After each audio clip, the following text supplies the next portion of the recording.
सो हींअर तव्हांखे दोस्तो अंदरि जो नज़ारो ॾेखारींदा होश मोहम्मद शीदी जी मज़ार जो।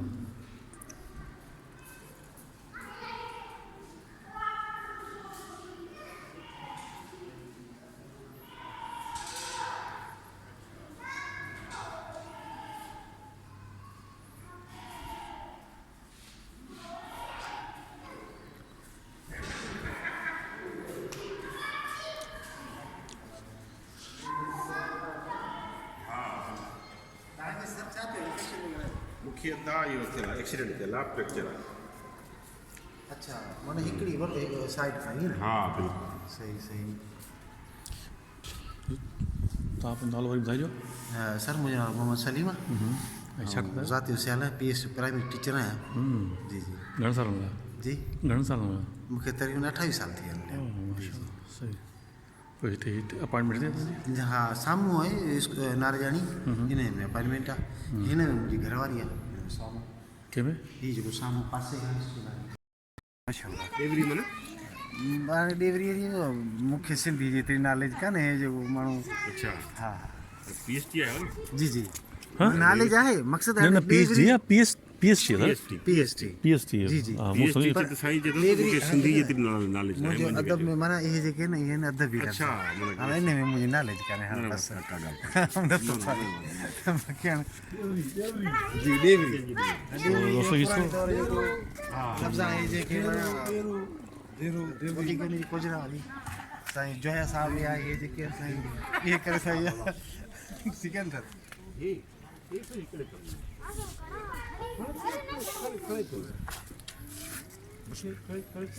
हाणे डप त न करे खणीस बसि। अरे ही तव्हां ॾिसो न हाणे जेको ठाहे वियाल जेके बरसाति आई न उन में ही सॼी कंडीशन डाउन थी वई। हीअ सॼी कंडीशन डाउन थी वई वेही रहियो सफ़ा। अच्छा पोइ वरी ठाहियो अथनि? माना हिन में अंदरि को मटीरियल अहिड़ो ख़ासि कोन अथव। ऐं तव्हांखे रियली असांजे किने खे हिकिड़ी शइ हीअ ठाहे छॾियूं सॼो हेठि वेही रहियो आहे बाक़ाइदे थोरी फॉर्मेलिटी आहे हिकिड़े क़िस्म जी। ठीकु आहे घणी रेड़ी पैसा पूरा थी विया न। हा रेड़ी एतिरियूं कयूं मां यकीन कंदो माना असां एंटी थी हलिया सफ़ा। हे जेको हूंदो न हे जेको ठेकेदार इहो एंटी थी हलियो। शर्मिला फारूकी आहे उनखे चयोसीं भाई ज़ुल्म आहे साईं सरदार छा आहे ज़ुल्म आहे हितां ॿुधी था कढी माल ते हलायूं माल पेट में कारो डांग उनजे पेट में हा। ऐं इन ठेकेदार सां ज़ुल्म ने शर्मिला फारूकी असांजे अॻियां अहिड़ी बेइज़ती कई उर्दू में ठीकु ठाक उनखे घर विया आहियूं सम्झायो आहे माई खे कुझु हथ ॿ बेकार पोइ तॾहिं ही ठेकेदारी मतिलबु अची आहे। अच्छा अलाह जो कसम आहे ॻाल्हि अथव इहो हिकिड़ो थींदो आहे बसि पोइ हाणे छा कजे जो हिन जो निज़ाम सॼी लाबी ई आहे। असां हिन जे हक़ीक़त में यकीन कंदो एंटी आहियूं बाक़ाइदे एंटी आहियूं पर हाणे जेका जज जी वताए फ़क़ीरान जजनि जी सलाह मसइलो असां आहियूं एंटी में। नंबर ते ॾिनो उस्ताद जी सर नंबर ॿुधाए ॾियो। मुंहिंजो 0305 माण्हू ॾाढो दिलचस्प लॻे थो 0305 39 39 31 31 503 503 ये जा रही है मां कल ईंदो। जी सर डॉक्टर कासिम नाला मां दिमाग़ जो डॉक्टर आहियां। दिमाग़ जो सही। ठीकु आहे ऐं साइकोलॉजी पेशेंट आहियां। हैं ऐं साइकोलॉजी पेशेंट आहियां तव्हां दिमाग़ जो डॉक्टर। बस पोइ जॾहिं अचो वेलकम। अच्छा किथे इन कायदे आज़म मेडिकल कॉम्प्लेक्स हिते हिन डॉक्टर दल साहब वारे इन चैम्बर्स में या दल साहब ने किथे वेठो? हिते ई रहंदो जेको दल साहब होरे वेठो सिटीजन कॉलोनी साइड। अच्छा हाणे उॾां यहाँ हिते कायदे आज़म मेडिकल कॉम्प्लेक्स जी जी जी। बते किलोमीटर। न अॼु मुंहिंजो प्रोग्राम आहे पंहिंजो डॉक्टर गुलाम फरीद मेमण जेको हुन में वेठल आहे पहिरीं लबेक में हाणे वेठो आहे साम्हूं वेठो आहे उनखे ॾेखारींदे डायबिटीज़ जा पेशेंट आहिनि हिन करे हुनखे ॾेखारिणो लाज़मी ईंदी आहे।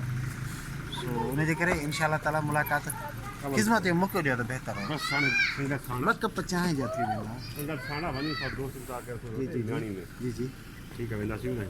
या मैसेज करे नालो जेको तव्हां मां मिस कॉल मिस कॉल चाहिए जी जी रिमाइंडर कयो नालो तव्हांजो सर हिन ॻोठ में माना 50 ॻोठ ऐं माण्हू घणा हूंदा अंदाज़? माण्हुनि जी पॉपुलेशन तक़रीबन इहा थी वेंदी हली 250-300 खनि थी वेंदी। पढ़ियल लिखियल माण्हू आहिनि? पढ़ियल लिखियल नौकिरी वारा माण्हू आहिनि? तक़रीबन केरु केरु छा में? जिनमें मुंहिंजे भाउ कमीशन में ऑफिसर जो इंतकाल थी हुनजो छा नालो? सर गुलाम सियाल। हा। ॿियो मुंहिंजो भाउ स्टेट बैंक में रिटायर्ड आहे हीअं कस्टमर में रहंदो आहे ऐं इन खां अलावा ॿिया बि आहिनि। अच्छा हा उहे मुख़्तलिफ़ डिपार्टमेंट आहिनि ठीक है। आर्मी में थियो, पुलिस या जेके एजेंसी में या हेल्थ डिपार्टमेंट में पर मामले वो थी हुयूं। जी जी मुख्तलिफ आहिनि कर्मचारी कुझु उस्ताद साहब नालो छा ॿुधायो? सो असां हिकिड़ी जॻह आया हिते, जगह ते आया हूँ, हिकिड़ी तारीख़ जगह है, पुराने दौर जो पत्थर लगल आहे। असां ॿुधाए छा छा आहे सर? ये सर यादगार है जो न्याणी में जेका जंग लगी, वो भी चार्ल्स नेपियर। यस यस, तो जो उर्दू पहली जंग लगी थी जी। वो थी रियासत मीरपुर खास के जो मीर थे, हाँ उनके कमांडर थे मीर शेरमंद खान, जी। ठीक, बलोच मरी थे। हाँ। शेरमंद मरी, शेरमंद मरी नहीं थे, शेरमंद तालपुर, जी। जिनको शेर सिंध भी कहा जाता है। हाँ हाँ तो उनकी फ़ौज और ये अंग्रेज़ों की फ़ौज जिनकी जो है वो सरबराही कर रहे थे चार्ल्स नेपियर, यहाँ पे जंग हुई थी। तो इसमें इनकी तालपुरों की शिकस्त हुई थी, इसकी तालपुर्स की। तो यहाँ से फिर अंग्रेज़ का जो काफ़िला था फौजियों का, उसकी नेपियर की सरबराही में वो आगे गया। आगे जो दूसरी जंग हुई एक हैदराबाद के अमीरों के साथ दुबी के मैदान में, जी। तो वहाँ पे जो बड़े शहीद थे हमारे हीरो हैं, उनके होशमंद शहीदी, हाँ तो वहाँ पे उनकी शहादत हुई। तो उस जंग के बाद अंग्रेज़ों के लिए सिंध का कब्ज़ा जो है वो मुकम्मल हो गया। सही। तो फिर उनकी शहादत के बाद अंग्रेज़ सिंध पे काबिज़ हो गए। ये डेट थी मेरे ख्याल में 23 मार्च 1843 की। डेट मुझे कंफर्म नहीं है, शायद मेरे ख्याल में यही। ज़्यादा पढ़ते हैं कि यहाँ पे डेट लिखी हुई होगी ज़रूर। तो ये जो यादगार है, यहाँ पे अंग्रेज़ों की कब्रें भी होंगी जो यहाँ पे मारे गए थे, और तालपुरों की भी हैं जो यहाँ पे वो जो मारे गए थे या शहीद हो गए थे। अगर शहीद कहेंगे तो मेरे ख्याल में अंग्रेज़ों को भी शहीद कहें। सही। पर ये उनका यानी जंगी जो महाज वो यहाँ पर हुआ था? वो यहाँ पर हुआ था, अच्छा, इस जगह पर। इस जगह पर हुआ। एक यहाँ पे, दूसरा जो पहले देख के हैं दुबई पे, अच्छा, दूसरा वहाँ पे। सही। ये इनके नाम है पूरे, देखें क्या लिखा हुआ है।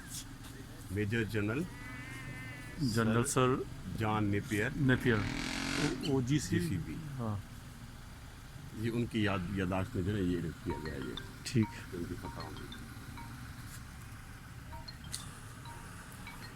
हेलो